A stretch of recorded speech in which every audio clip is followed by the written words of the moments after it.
got that 60s jug band feel on that one. Yeah, thanks. This new record's gonna be a lot more rootsy than the first one. Okay, very cool. Chase Hamblin live in the studio brought some world premiere stuff. What's the name of that one? That's called Leavin' Town. Leavin' Town, and you can get that on the next album that's coming out roughly. A couple months. We're still finishing a few fine touch, little tunings here and this that. So. You still working with Freddie Steady? Oh yeah. Is it coming out on Steady Boy Records? I think it's going to. We haven't. I'm not sure yet, but probably so. Yeah. Okay, very nice. And Brandon, tell me a little bit about how the Literary Greats got together. I know that two of the guys are in Finnegan. Was that before, or that happened during the time of the Literary Greats? Yeah, that happened during. Actually, okay. We go way back. We started out as friends before we started. All high school buddies here in town? Not high school buddies, but we met in town after college. We actually used to do mixing together at Second Baptist in the broadcast studio, and got to talking and became friends. Went on a ski trip, decided, hey, we should play some music together. And then we started the Literary Greats, and then Finnegan started a year or two after that. Okay.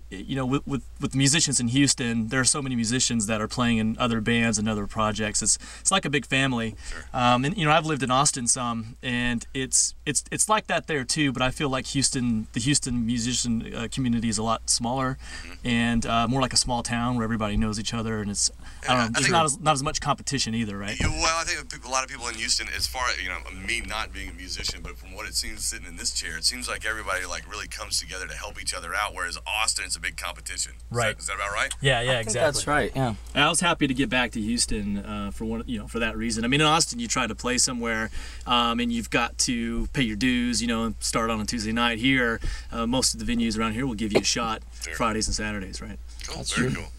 We've got Brandon Elam from the that's right. Literary Greats here in the studio, and you want to introduce track 2. You said this is getting some airplay, Coffee and Friends around the country? Yeah, Coffee and Friends.